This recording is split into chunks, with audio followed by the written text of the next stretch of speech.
बहुत उत्तम भाग होता है जो मैं और आप स्तुति आराधना करते हैं, क्योंकि ये प्रथम भाग मैं और आप परमेश्वर को चढ़ाते हैं।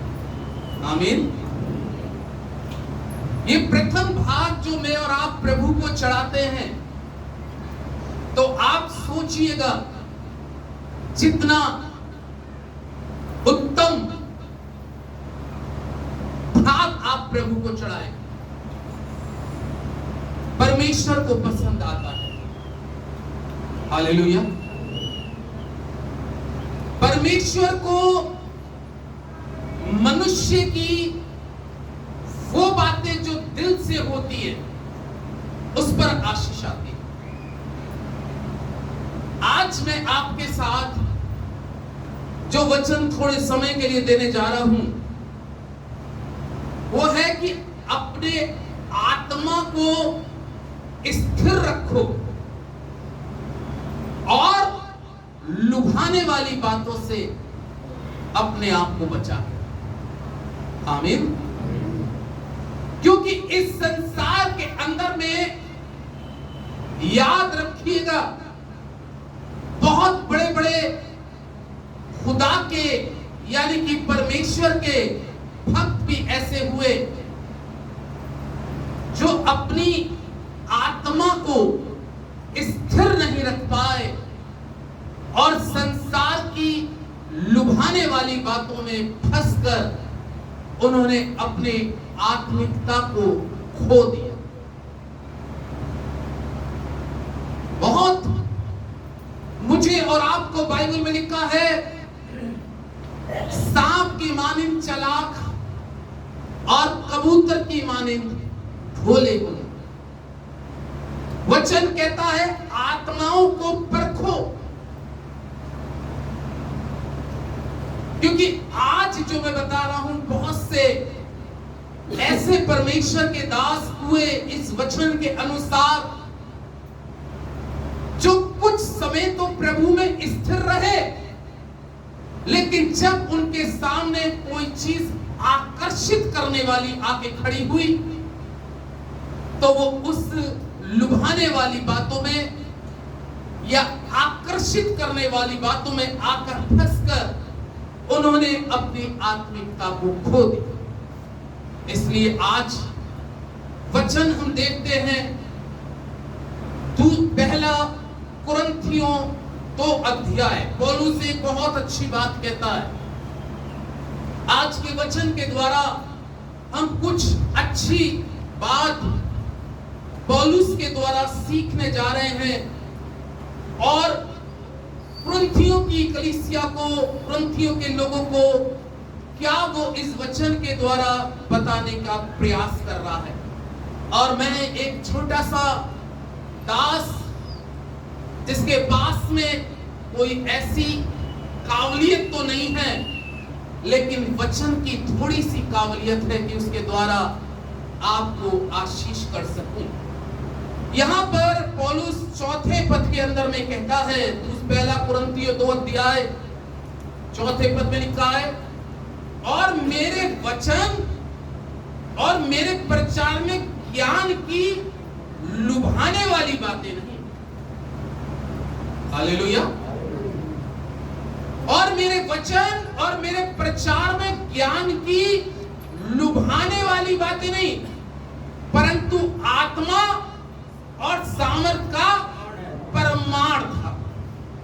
लुभाने वाली बात। मैंने कहा कि कई बार मनुष्य अपने जीवन के अंदर में लुभाने वाली चीजों पर, आज का वक्त एक ऐसा चल रहा है कि इस संसार के अंदर में चांदनी चौक, चमक धमक, आलीशान स्थान, ये सारी चीजें इंसान को क्या कर देती है? आकर्षित। खूबसूरती आकर्षित, पैसा आकर्षित, संसार की चीजें इंसान को अपनी देती हैं और बड़े से बड़े परमेश्वर के अभिषिक्तों को, परमेश्वर के बड़े से बड़े दासों को इस संसार की चीजों ने अपनी तरफ आकर्षित कर कर लुभाने वाली बातों को दिखाकर, इसीलिए लिखा है सावधान, क्योंकि अंतिम समय में बहुत से लोग ऐसे आएंगे जो अपने आप को मसीही बताएंगे और अपनी बातों से, अपनी लुभाने वाली बातों से बहुत से लोगों के विश्वास को भटका देंगे। आमीन। और लिखा है कि वो अपनी बातों से, अपने कामों से बहुत आकर्षित करेंगे, आकर्षित करेंगे। अरे भाई चलो वहां पर चले चलो, बड़ा स्थान है, वहां एक चद्दर चढ़ा दो, काम हो जाएगा। अब एक विश्वासी जो थोड़ा सा परेशान जीवन में चल रहा हो और उसको आके कोई ऐसा कहता, चलो वहां पे बहुत बड़ी जगह है, चद्दर चढ़ा देना, काम हो जाएगा। तो क्या हो गया? आकर्षित कर दिया उसने अपनी बात से, और उसने ऐसी बात बोली, मीठी मिठास में आकर मनुष्य इंसान की बात पर आकर्षित होकर कई बार अपने जीवन के अंदर में अपनी आत्मिकता का लॉस उठा जाता है। जो आपने आत्मिकता बरसों में पाई होगी, जो बहुत घुटने टेक कर, आंसू बहाकर, घंटे घंटे फास्टिंग प्रेयर कर कर जो आपने पाई होगी, लेकिन जब हमें लुभाने वाली चीजें, आकर्षित करने वाली चीजें जब हमारे जीवन के आगे आकर खड़ी हो जाती हैं, संसारिक, तो वो हमारे जीवन को इसलिए आकर्षित करती है क्योंकि उस आकर्षित करने वाली चीज में मालूम है क्या है? शैतान है। उसको मनुष्य बहुत जल्दी नहीं समझ पाता, और बहुत से व्यक्ति इस चीज को बाद में समझते हैं, और बाद में उनके जीवन के अंदर में ये समझ आता, ये तो सब क्या था? हर चमकने वाली चीज, ध्यान पूर्वक से सुने, हर एक चमकने वाली चीज सोना नहीं होती है। आमीन। उसमें भी कभी कभी धोखा हो जाता। हर चमकने वाली चीज सोना नहीं होती, और जो कभी कभी दिख रहा होता है वो हकीकत नहीं होता। इसलिए हम इस वचन के द्वारा सीख रहे, पौलुस कह रहा है कि जब मैं तुम्हारे पास आया तो मैं लुभाने वाली बातों को लेकर नहीं आया कि मैं तुम्हें क्या दिखाऊं, लोभ दूं, लालच दूं, तुमको आश्वासन दे दूं। कह रहा इन बातों के साथ मैं नहीं आया, क्योंकि लुभाने वाली बातें हमारी आत्मिकता को खत्म कर देती है, क्योंकि फिर मनुष्य प्रभु की ओर दृष्टि ना करते हुए उन बातों के लोभ और स्वार्थ में आ जाता। आमीन। इसलिए बहुत अलर्ट होने की जरूरत है, बहुत सतर्क हम सभी को, जितने यहाँ पर बैठे हैं उन सब के लिए, बोलने वाले से लेकर सुनने वाले तक के लिए ये है कि हम अपनी आत्मिकता की बहुत सुरक्षा करें। क्योंकि आत्मिकता, मैंने कहा, बरसों में एक व्यक्ति आत्मिक बनता है, लेकिन संसारिक बनने के लिए उसको ज्यादा समय नहीं है। आमीन। हर व्यक्ति। आइए अब देखें एक आत्मिक व्यक्ति के जीवन के लिए इसको किस तरीके से लुभाया गया, और इसकी सामर्थ्य और इसकी शक्ति और इसका अभिषेक कैसे चला गया और ये स्थिर नहीं रह पाया। दूसरा शमूएल की पुस्तक,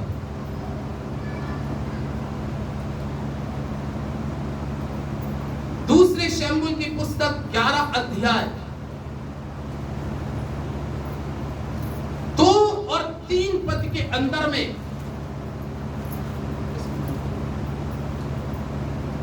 2 और 3 में देखिए, एक परमेश्वर का बहुत बड़ा अभिषेक दास है। इस अभिषेक दास के लिए परमेश्वर ने क्या कहा था कि ये मेरे मन के मुताबिक व्यक्ति है। लेकिन क्या हुआ? मैंने एक चीज कही कि इस संसार के अंदर में आकर्षित करना। प्रभु के लोगों, क्या लिखा है यहां पर दूसरे और तीसरे पद में? सांझ के समय दाऊद पलंग पर से उठकर राजभवन की छत पर टहल रहा था। कौन? जरा कौन सुना आपने? दाऊद। अभिषेक बंदा है। ये वो बंदा है कि जब बीड़ा बजाता था तो शाऊल का दुष्ट आत्मा निकल के भाग जाता था। खुदा का पवित्र आत्मा इसके अंदर में था। ये वो शख्स है जिसने 60 युद्ध करे और 60 युद्ध को जीतने वाला शख्स है। खुदा की रूह इसके अंदर में काम करती है। खुदा का वरदान इसके अंदर में है। भजन गाने का, स्तुति करने का इसने वर परमेश्वर से मांगा है। और ये वो शख्स है जो शाऊल राजा के बाद में इज़राइल देश का राजा हुआ। बच्चों लोग खामोश बैठ जाओ, अपनी अपनी जगहों पे ग्रहण करो बच्चे सब। और परमेश्वर का जीवित वचन क्या कह रहा है इसके बारे में? एक शाम इसकी जिंदगी के अंदर में ऐसी आई। राजा था, महल में रहता था। शाम का समय तो परमेश्वर के लोगों आराधना का होता है। बाइबल में कहा है ठंडे के पहर परमेश्वर आदम और हवा से मिलने कहा जाता था अदन। लेकिन ये ठंडक के पहर में छत पे टहल रहा था। अभिषेक पर खुदा से, खुदा की रूह से मामूर बंदा, यानी कि परमेश्वर की आत्मा से भरा हुआ ये परमेश्वर का भक्त महल की छत पे टहला था। किसी चीज ने इसको आकर्षित कर लिया। आमीन। किसी चीज ने आकर्षित कर लिया। आज इस संसार के अंदर में बहुत सी चीजें इंसान को आकर्षित कर लेती है। बाइबल में लिखा है कि जब ये महल की छत के ऊपर में डोल रहा था, इसकी दृष्टि एक स्त्री पे पड़ गई। एक स्त्री पे पड़ गई और बाइबल में लिखा है वो अति सुंदर थी, खूबसूरत थी। लेकिन हर खूबसूरती सोना नहीं है। आमीन।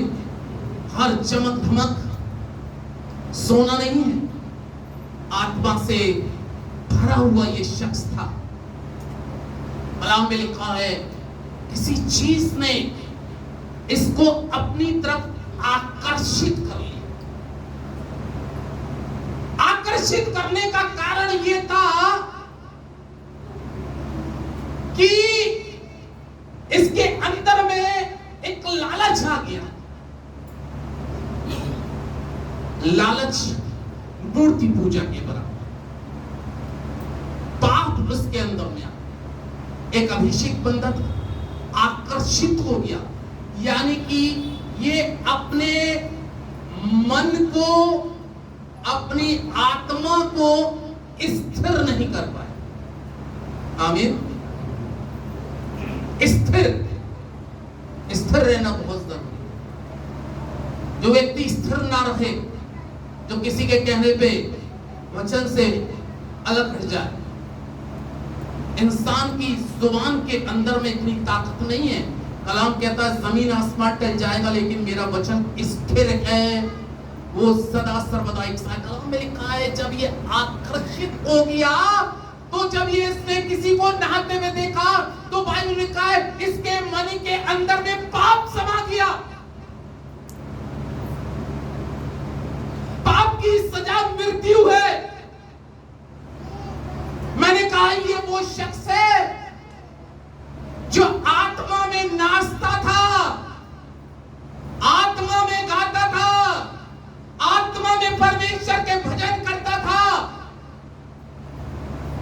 लेकिन आकर्षित हो गया, आकर्षित हो गया आज परमेश्वर के लोगों। इस संसार के अंदर में बहुत से ऐसे जीवन हैं जो चीजों पे आकर्षित होकर अपने परमेश्वर से दूर हो जाता। आमीन। कलाम में लिखा जब आकर्षित हो गया तो उस स्त्री को बुला लिया, और बाइबल में लिखा है कि वचन में लिखा है आज्ञाओं में तू व्यभिचार मत करना। पाप कर लिया, पाप ही नहीं करा, इसने इसके आदमी की हत्या भी युद्ध में करवा। लेकिन कलाम इस प्रकार से कहता है ये लुभाने वाली बातों पर, आकर्षित करने वाली बातों पर और सुंदरता पर एक अपनी इसने आत्मिकता का नुकसान उठाया। आमीन। हम में से कोई ऐसी गलती ना, किसी भी आकर्षित करने वाली चीज पर ज्यादा हमें ध्यान नहीं कर रहा, क्योंकि अगर हम ज्यादा आकर्षित करने वाली चीज पर ध्यान करते हैं तो उससे हमारी आत्मा का नुकसान होता है। और जब ये इस गुनाह को, इस पाप को ये कर चुका, तब इसके जीवन में कुछ आया एहसास। एहसास क्या आया? मेरे से क्या हो गई? गलती हो गई। आमीन। क्या हो गई? मुझसे गलती हो गई। उस पाप को, पाप के बाद उसके जीवन के अंदर में ये आया कि मुझसे गलती हो गई। इस चीज का ये जब पश्चाताप कर रहा है तो 51 भजन संहिता में क्या कह रहा है? अगर हम 51 भजन संहिता का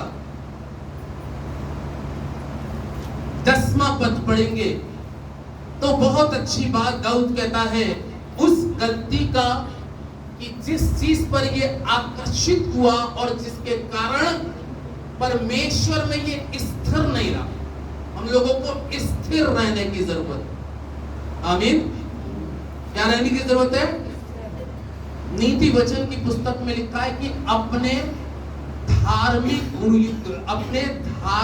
गुरुओं की शिक्षा को तुच्छ मत समझो।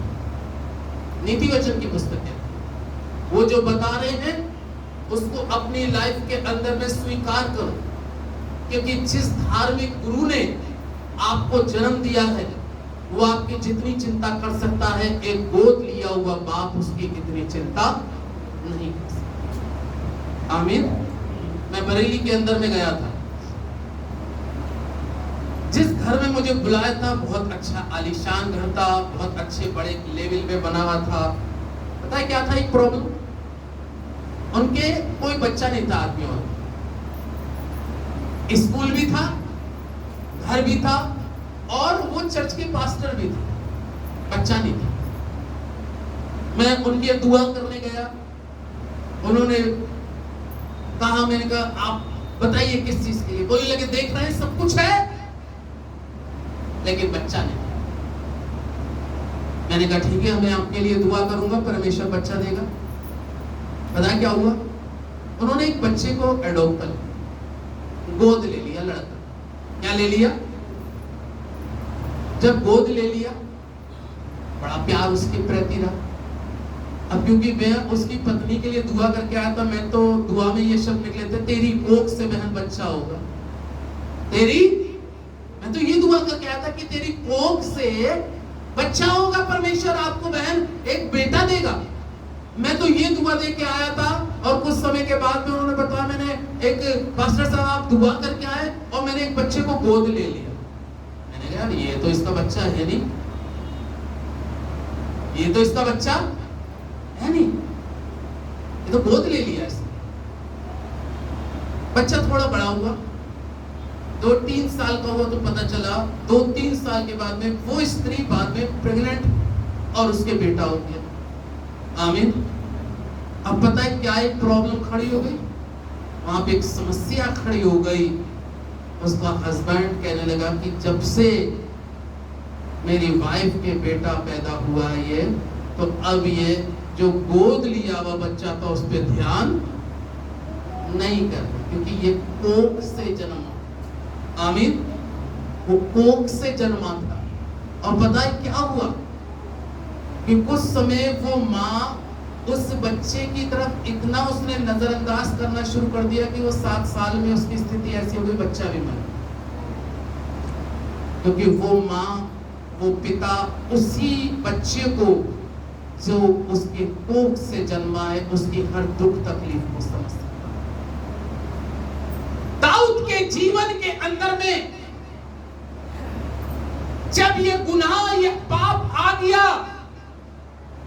वो उस आकर्षित करने वाली चीज पर, जो स्त्री पे आकर्षित हुआ, मैंने कहा लुभाने वाली चीजें, आकर्षित करने वाली चीजों पर हम ज्यादा ध्यान ना करें, क्योंकि उससे हमारी आत्मा चली जाती है। ये दाऊद जो था वीणा को बजाता था, दुष्ट आत्मा निकलता था, लेकिन अब 10 पद के अंदर में क्या कह रहा है? क्या कह रहा है 10 पद के अंदर में? हे परमेश्वर मेरे अंदर शुद्ध मन उत्पन्न कर और मेरे भीतर स्थिर आत्मा नए सिरे से। आत्मा क्या हो गई थी? स्थिरता उसकी क्या हो गई थी? खत्म हो गई। हालेलुया। स्थिरता उसकी चली गई। किसी चीज ने उसको अपनी ओर आकर्षित कर लिया।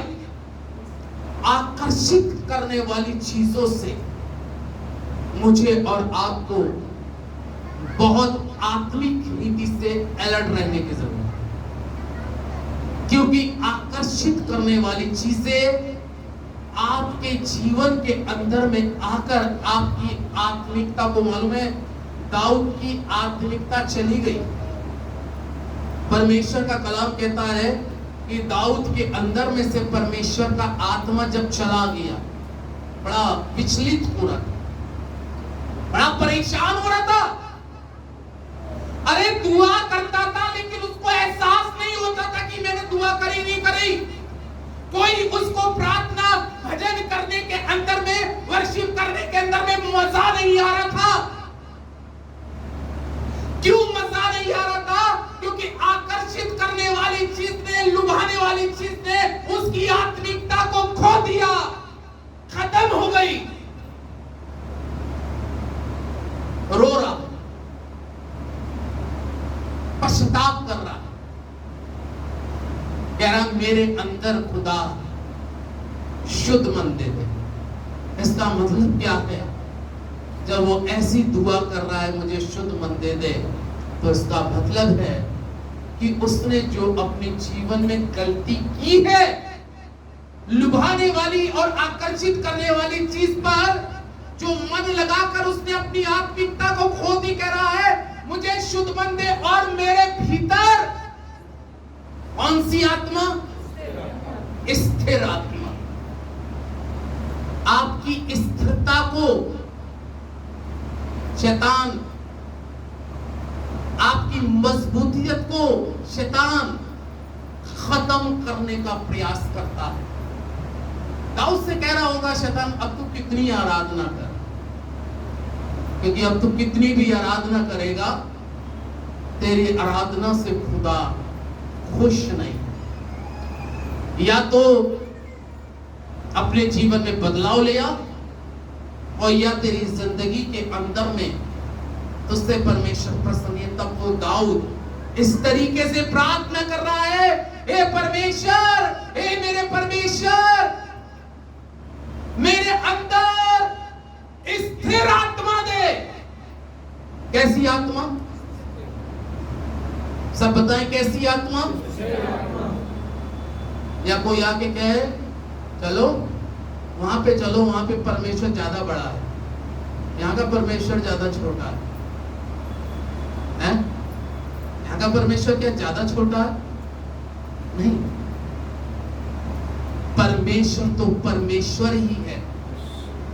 वो छोटी जगह, बड़ी जगह नहीं देखता, वो आराधकों को, आराधना करने वालों को, हृदय को देखता। दाऊद महल का राजा था, और जब महल का राजा है तो अपने देश के सबसे बड़े चर्च के अंदर में जाता होगा, लेकिन क्या हो चुका था? आत्मा परमेश्वर का क्या हो चुका था? जा चुका था। आत्मिकता को शैतान ने उसकी भंग कर दिया, खत्म कर दिया, शून्य हो गया, लेकिन रो रहा, मजा नहीं आ रहा उसको जिंदगी के अंदर।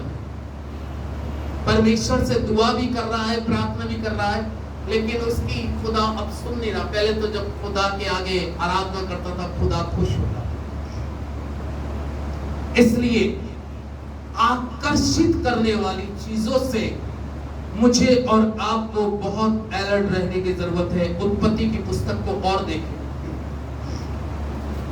शैतान किस तरीके से मुझे और आपको अपनी तरफ आकर्षित कर कर उससे पाप करा लेता है और उसकी आत्मिकता को खत्म कर देता है। उत्पत्ति की पुस्तक 3 अध्याय के अंदर में 6 पद में शैतान मालूम है किससे बात कर रहा था?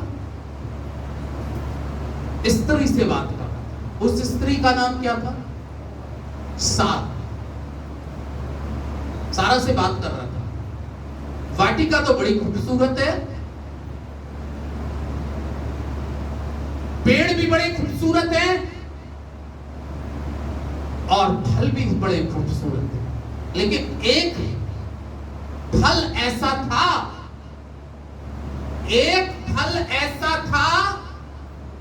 जो स्त्री को अपनी तरफ आकर्षित कर रहा था। आमीन? कर रहा था, नहीं कर रहा था? जब शैतान ने पूछा हवा से, क्योंकि आदम उस समय उसके साथ नहीं था, कोई आदमी था, चलो मूड आ गया और भी थोड़ा घूम ले, वो तो होता है। औरतें भी, ऐसा नहीं कि औरतें भी नहीं चाहें, तो औरतें भी कभी कभी बाजार चल जाती है। अब इसका मतलब ये नहीं है कि अगर औरत बाजार चली गई या आदमी घूमने चला गया तो कोई आए तो उसकी बात पर आकर्षित हो जाए। आमीन? सोचिए, विचार करिए। घुस आया, सांप के अंदर में समाकर अदन की वाटिका में घुसकर कह रहा है, दीदी, ये तो बड़ी प्यारी जुबान में बात कर, दीदी ये कौन आ गया? शैतान की जुबान में बड़ा प्यार झलक, पाप में प्यार झलक, लुभाने वाली चीजें आकर्षित करने में सब कुछ खींच लेती। कौन है तू? हो सकता है इंग्लिश में बोलते हो सिस्टर, हिंदी में नहीं आ रही, शायद हो सकता हवा पढ़ी लिखी ज्यादा हो ना। अपने तरीके से उसने बात करके, ये वाटिका बड़ी खूबसूरत है, इसमें खुदा ने तुम दोनों को ही रखा है। मैं कहा हाँ, हम दोनों को रखा है और हमारे बीच में हमारा खुदा रहे। आमीन? ये अच्छी बात है, ये परिवार में आपके खुदा रहे, वचन रहे। उसने कहा कुछ परमेश्वर ने आपके लिए स्पेशल बोला है। उसने कहा देख रहे हो सारे बगीचे के फल हम खा सकते। उसने कहा खा सकते तो कौन सा नहीं खाओगा, वही है सारा खेत। 6 पद में लिखा है, उसने कहा ये फल जो है, शैतान कह रहा है, स्त्री कह रही है इसको हम नहीं खा सकते, इसको हम नहीं तोड़ सकते, इसको जिस दिन खाएंगे मर जाएंगे। वो कहने लगा अरे तू मरेगी थोड़ी ना, अरे तू मरेगी थोड़ी ना, तेरी आंखें खुल जाएंगी। आंखें काय के लिए खुल जाएंगी? संसार की चांद चौक को देखने में आंखें खुल जाएंगी। जब तक हम आत्मिक होते हैं तो एक आत्मिक व्यक्ति को संसार की चीजों पे ज्यादा ध्यान नहीं होता, ये पक्की बात है।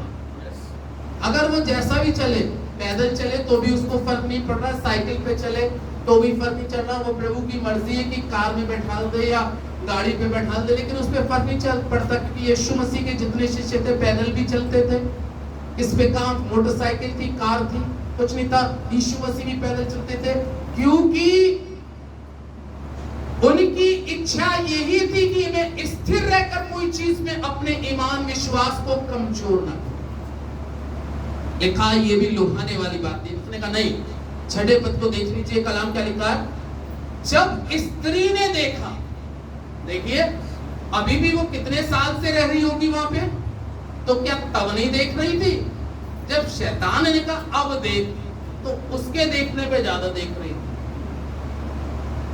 यही तो हुआ जब परमेश्वर ने कहा था कि इसकी तरफ मत देखना, तो उसने नहीं देखा, लेकिन शैतान की बात को देखने के लिए कि उसको देख, तो देख रही है। लिखा है जब स्त्री ने देखा कि उस वृक्ष का फल खाने के लिए अच्छा और देखने में कैसा है, आहा, देखने में, यही तो धोखा हो जाता है। जो देखने में अच्छा होता है वो कभी अच्छा अंदर से नहीं होता। मैं एक अपनी गवाही बता रहा हूँ, और उस दिन तेजवीर भैया के अभी मैंने बताई थी। एक बार की बात थी, मैं मोटरसाइकिल से आ रहा था, एक ढकेल पे बड़े सुंदर सुंदर से सेब, बिल्कुल लाल, मैं रुक गया। सेब बड़े सुंदर है, लेकिन एक सेब कुछ बड़ा भी था, वो और सेबों के अपेक्षा बड़ा था, और सेब उसके अपेक्षा छोटे थे। देखने में तो सभी सेब है, लेकिन दिल किस पे आकर्षित हुआ? बड़े वाले से।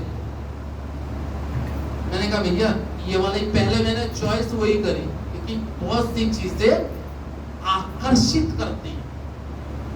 अब मैंने उसको घुमा फिरा के देखा, मुझे तो सही लगा, कहीं से कोई कुछ नहीं है, उसको रख दे। वो सबसे ज्यादा वेट वाला सेब था, 1 किलो के अंदर में 4 सेब चढ़े, बाकी छोटे छोटे 3 चढ़े, लगभग वो 350 ग्राम का एक ही सेब होगा। मैं भी सोच के मैंने कहा सेब भी बहुत अच्छा है, सबसे बड़ा लिया है। मैं घर आ गया, दिन का समय था, खाना खाने के बाद मैंने कहा लाओ सेब काटूं, तो कौन सा काटूं? सबसे बड़ा वाला।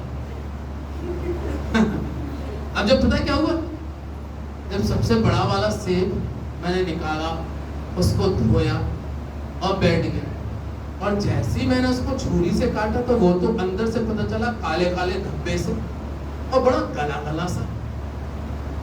तो मैंने कहा यार ये क्या निकला? अंदर से सड़ावा।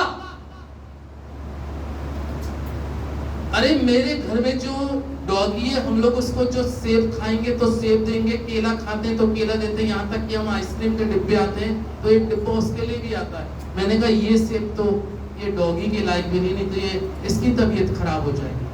आमीन। देखने में अच्छा था, बड़ा था, लेकिन क्या था? अंदर से बेकार। तभी तो यीशु मसीह फरीसियों से और शास्त्रियों से क्या कह रहे हैं कि तुम लिपि पुती कब्र के समान हो। ऊपर से कब्र को कितना चमका दो, लेकिन कब्र का हाल तो मुर्दा ही जानता है कि उसमें कितनी दुर्गंध आ रही है। वो सेब जिसको मैंने सेब समझा था और सेब की कीमत भी दे के आ गया था, लेकिन बाद में वो खाने के योग्य नहीं, लेकिन उसने आकर्षित किया। इसी तरीके से बहुत सी चीजें कई बार मुझको और आपको आकर्षित करती है। बाइबल में लिखा है हवा ने भी देखा और देखने के बाद में मन भाव। हमको कहां पर, किस जगह पर अच्छा लगता है? मन भाव जगह। आमीन। चाहे परमेश्वर हो या ना हो, जगह अच्छी होनी चाहिए, मन भाव होनी चाहिए, यही तो होता है।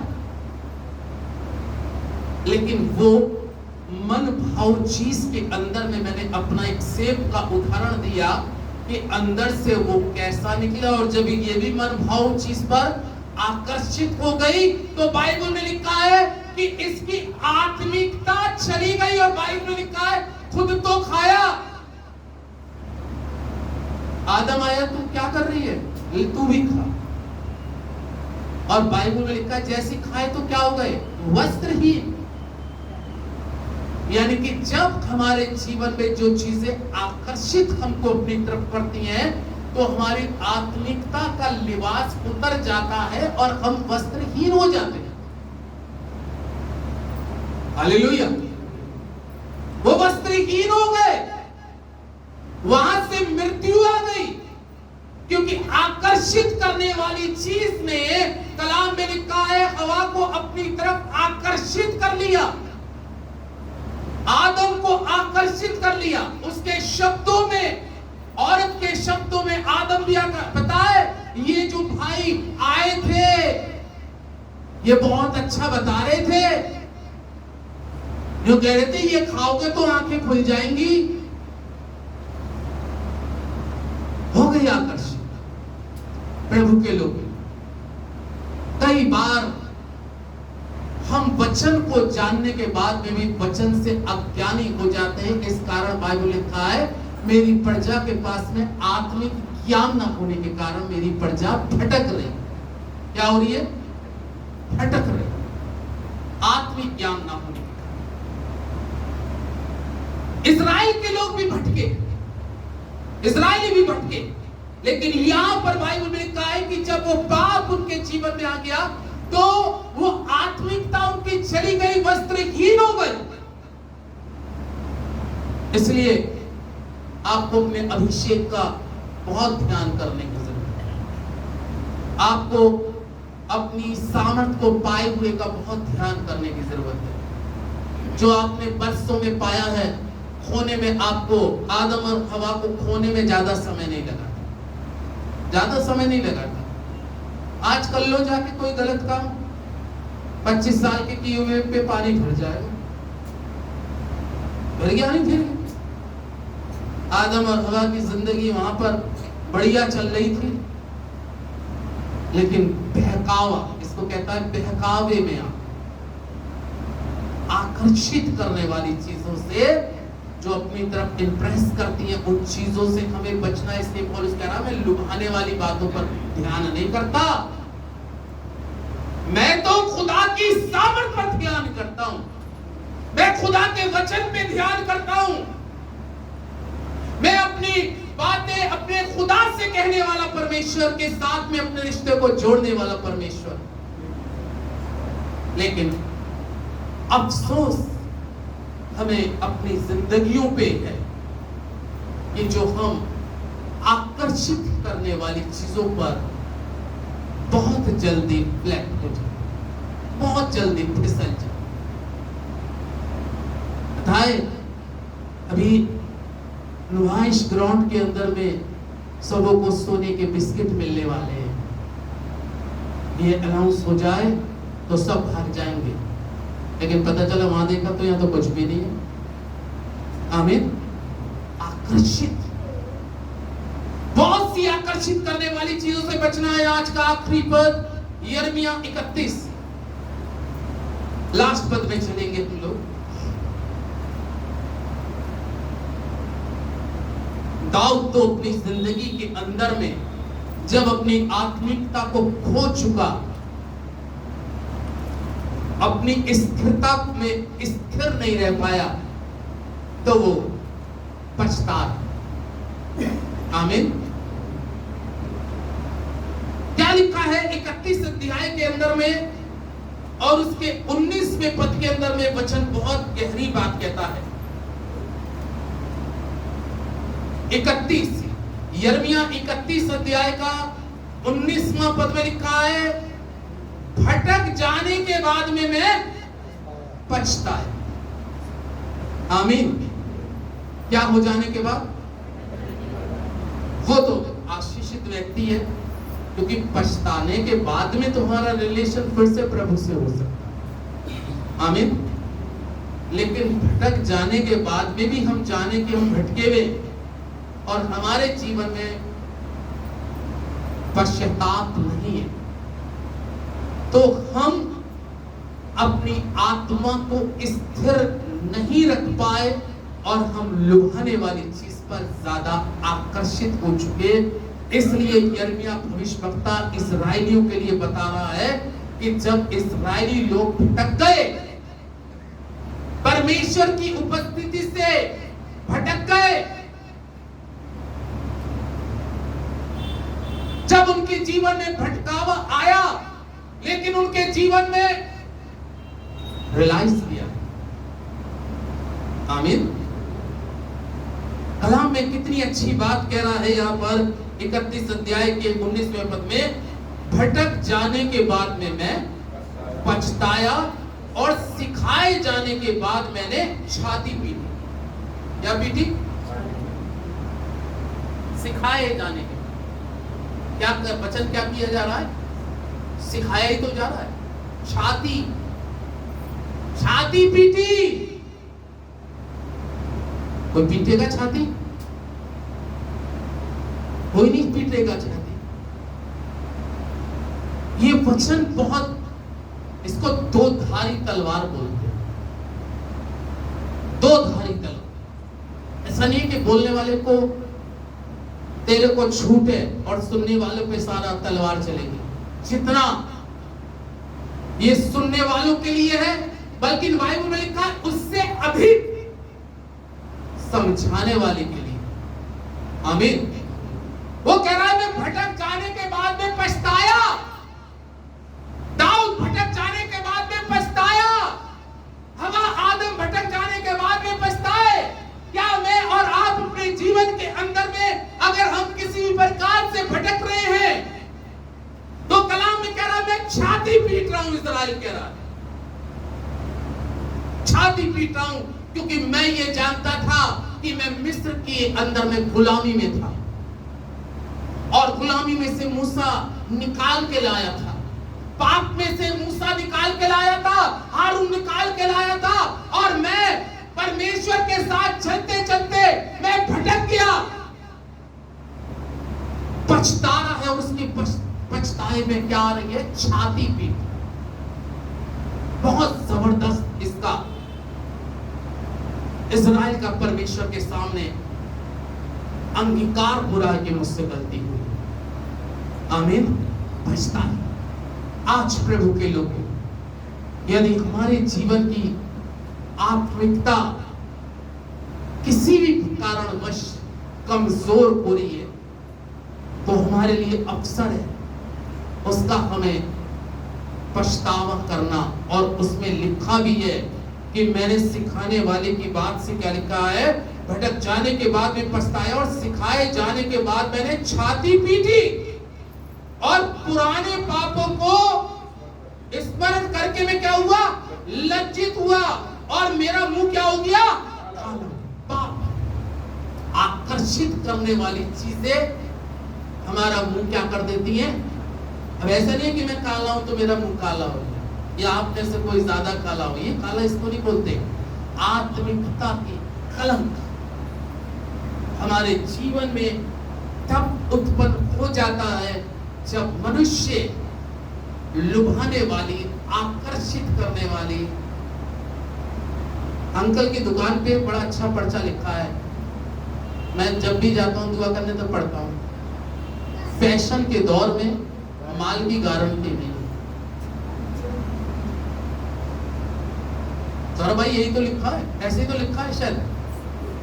फैशन के दौर में माल की गारंटी नहीं है। कैसा निकले भैया, ले गए चले गए, अब आगे तुम्हारा कुछ पता नहीं है कैसा निकले, जैसा निकले वो तुम्हारा ही। फैशन के दौर में गारंटी। वही है आजकल का वक्त कि हम ज्यादा आकर्षित करने वाली चीजों पर अपना ध्यान करते हैं जो हमें अपनी तरफ खींचती है, लेकिन गारंटी नहीं है कि उसके बाद अंदर से सेब कैसा निकले, चाहे गला निकले या कब्र को खोदने के बाद में मुर्दे में से बदबू आए, वो बात की बात है। लेकिन आकर्षित करने वाली चीजों पर हमारा ज्यादा ध्यान जाता है। इसलिए दाऊद यिर्मयाह की पुस्तक में इज़राइल इस चीज का रियलाइज कर रहा, कह रहा मेरा मुंह काला हो गया, मैं पछता रहा हूं इस चीज को लेके, पछतावा कर रहा, मन को फेर रहा है। दाऊद कह रहा मेरे अंदर स्थिर आत्मा दे।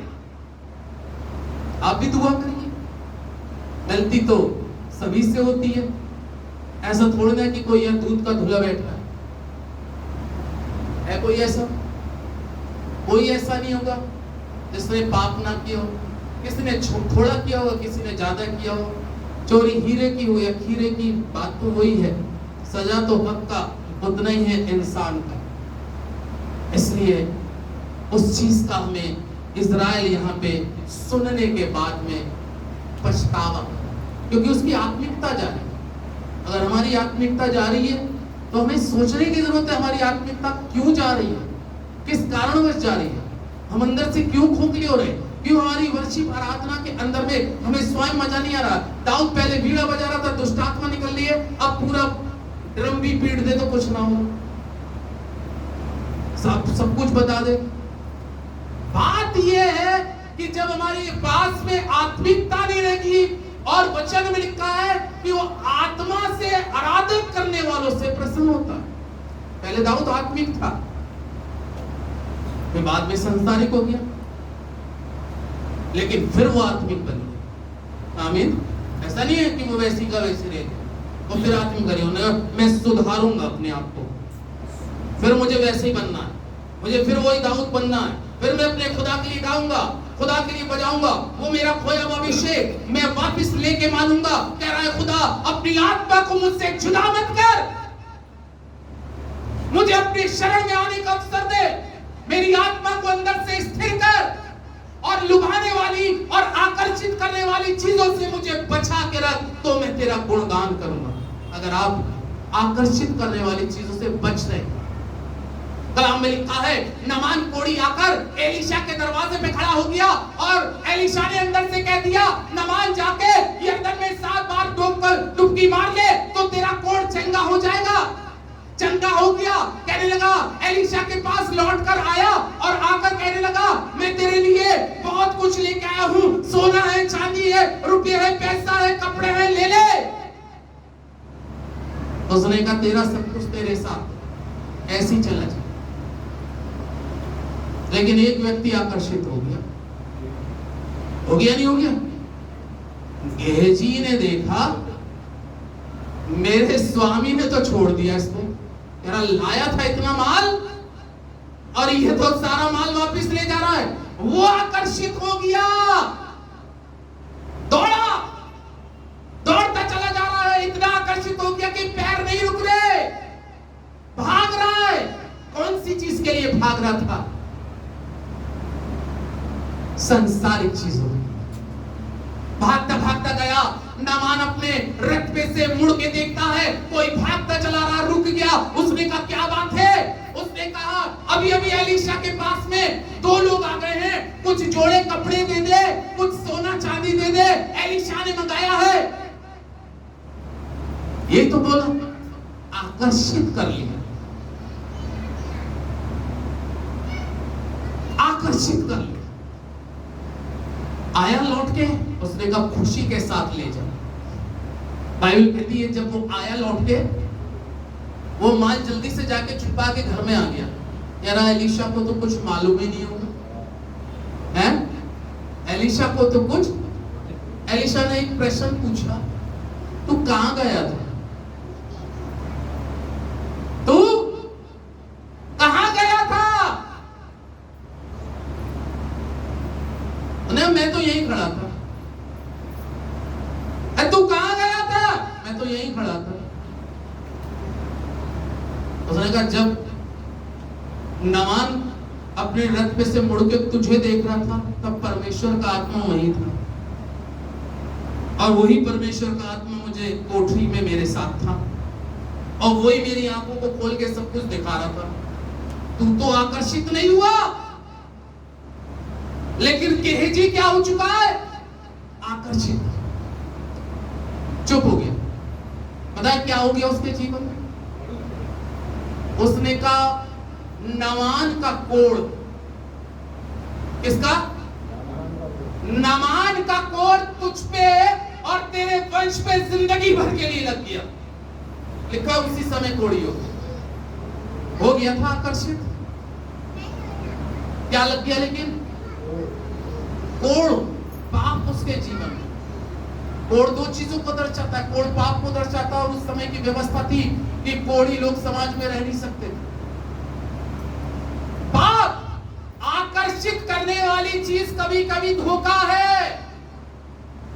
चैन के साथ अगर आपको थोड़ा ही मिले तो बहुत बड़े धन से उत्तम है, क्योंकि उसमें चैन है। आमीन। क्या है? चैन है, शांति है। मत खाओ रोज मक्खन रोटी, सूखी रोटी खा लो, वो बढ़िया है। लिखा है महल के अंदर में उत्तम भोजन से बढ़िया है कि 2 रोटी सूखी खा लो, लेकिन उससे बढ़िया है शांति है, तसल्ली। इसलिए आकर्षित करने वाली चीजों से अपने आप को बचाएं, क्योंकि हर एक चमक सोना नहीं होता। और कभी कभी जिसको सोना नहीं समझते वही सोना नहीं करता। एक बार की बात थी कि बरेली गया, पुराना बात हो गई है, शायद 2021 की, वो 1 की या 2 की बात होगी। एक शादी में गया था, तो हम लोग कुछ जने जा रहे थे, तो एक इतना बड़ा चेन का टुकड़ा मट्टी में ऐसा पड़ा हुआ था, लिपटा सा। अब मैंने नीचे देखा, मैंने कहा लग तो सोना ही रहा है। अब वो मट्टी में इतना गंदा था, मैंने कहा उठा के रख लो इसको। मैंने उठा के रख लिया। अब वो जेब में पड़ा, बहुत दिन जेब में पड़ा। पैंट धुल गई, प्रेस पे चली गई, तो मेरे दिमाग में क्या था, ये वैसे होगा आर्टिफिशियल, ये आर्टिफिशियल होगा। लेकिन एक बार जब वो प्रेस होके आ गई, धुल के चली गई, प्रेस होके आ गई, एक बार मैंने जेब में हाथ डाला तो वो फिर इतना बड़ा वो टुकड़ा निकल गया। मैंने कहा क्या यार, ये फेंक दूं, क्या करूं? मैंने कहा लाओ चेक ही करा लूं जाकर, ये इतनी तो वो नहीं है कि अभी हम सुनार तो है नहीं। मैंने कहा चेक ही करा लूं। अब पता चला कि जिसको मैं सोना नहीं समझ रहा था, जब दिनेश ज्वेलर्स पे दुकान पे गया तो वो सोने ही निकला। आमीन। कभी कभी जिसको हम सोना नहीं समझते वो सोना निकल जाता है। कभी कभी जिस यीशु को हम वो प्यार, वो मोहब्बत नहीं दे पाते, वही असली परमेश्वर। ये चीजें हैं परमेश्वर के लोगों। इसलिए आकर्षित करने वाली हर चीज से हम सभी को, बोलने वाले से लेकर सुनने वाले तक को बचना बहुत जरूरी है, क्योंकि आकर्षित करने वाली चीजें हमारी आत्मा का नुकसान करती है, हमारी आत्मिकता को खत्म कर देता है और हमारी स्थिरता चली जाती है। इसलिए स्थिर रहे, चाहे आपको कोई भी कितना आकर्षित करे। आकर्षित करने वाली चीजों पे ज्यादा ध्यान न करें, बल्कि आपका ध्यान परमेश्वर पे। दुआ। Thank you Jesus, thank you Lord, thank you पवित्र आत्मा। हम लोग अपने स्थानों पे खड़े हो सकते हैं, अपनी दृष्टि को अपने परमेश्वर यहोवा की ओर लगाए, अपनी आंखों को यहोवा की ओर लगाए। आज अपने से प्रश्न पूछे, कौन सी चीज आपको आपके परमेश्वर से अलग करने के लिए आकर्षित कर रही है?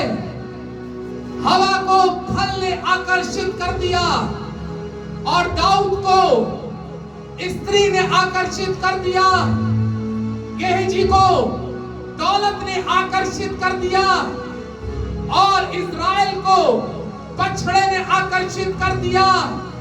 आज बहुत से झूठे भविष्यवक्ताओं ने बहुत से लोगों को आकर्षित करके उनकी आत्मिकता का लॉस किया है। इसलिए अपनी दृष्टि को यहोवा परमेश्वर की ओर करें, पूछे कौन सी चीज अपने हाथों को स्वर्ग की ओर उठाए, क्योंकि आज पवित्र आत्मा जब आज की सुबह में प्रार्थना कर रहा था, उसने कहा आज तुझे ये प्रचार करना है, और जो परमेश्वर का आत्मा मुझे बोलता है मैं वही प्रचार करता हूँ। खुदा ने कहा कि बहुत से संसार के अंदर में खुदा के अभिषेक, खुदा के रूह से भरे हुए लोगों का आत्मिक लॉस हो रहा है, क्योंकि उनको संसार की चांद और चौक ज्यादा पसंद है, इसलिए उनकी आत्मिकता भंग हो रही है, इसलिए वो स्थिर नहीं रह पा रहे। यिर्मयाह की पुस्तक में कह रहा है, जब मैंने तेरी बातों को सुना मैं पछताया, मैंने छाती पीटी, क्योंकि आकर्षित करने वाली चीजों ने मेरे के मुंह को काला कर दिया। लेकिन खुदा तू ही मेरी काली को पोंछ सकता है, तू ही मेरे लगे हुए आधर्मों को क्षमा कर सकता है, और तू ही मुझे मेरा खोया हुआ अभिषेक लौटा सकता है। दुआ करते मांगे परमेश्वर से। जीसस, ओ पवित्र आत्मा, मैं तेरा दास होने के नाते इस वक्त कलीसिया के बुजुर्ग से लेके बच्चे तक के लिए दुआ करता हूं। जो चीजें तेरी कलीसिया के लोगों को अपनी तरफ आकर्षित करने का प्रयास कर रही है, वो झूठ है, क्योंकि सच्चा तू ही है, सच्चा तू ही है, तेरे सिवा कोई सच्चा दूसरा ईश्वर नहीं है। और जो संसार में लुभाने वाली बात करते हैं, और उस कहता है मैं लुभाने वाली बातों पर आकर्षित नहीं होता, मैं परमेश्वर की सामर्थ पर आकर्षित होता हूं। पिता, अपने बच्चों को ऐसा वरदान प्रदान कर दे कि इनका आत्मिक ब्लेसिंग माइनस में न जाए, आत्मिक सामर्थ इनकी कमजोरी में न जाए। प्यारे प्रभु, मैं जानता हूं शैतान इस अंतिम समय में बहुत से लोगों के ईमान को, विश्वास को कमजोर कर देगा, और वो आकर्षित करने वाली चीजों पे ज्यादा ध्यान करेंगे बनिस्बत परमेश्वर का। सो दुआ करता हूं प्रभु, यिर्मयाह जब कहने लगा तो इस्राएल पछताने लगा, छाती पीटने लगा, रोने लगा। काश दाऊद के समान हमारे अंदर में आत्मा जाए, हे प्रभु मेरे मन को शुद्ध कर दे, मेरी आत्मा को अंदर से फिर स्थिर कर दे, मैं स्थिर रहकर तेरी भक्ति करूं। प्रभु कलीसिया पर अनुग्रह कर, एक एक जीवन पर अनुग्रह कर, आए हुए एक एक व्यक्ति को इस वचन को समझने के साथ चलने की शक्ति और सामर्थ प्रदान कर। आपका धन्यवाद करता हूं, यीशु के नाम से मांगता हूं, आमीन।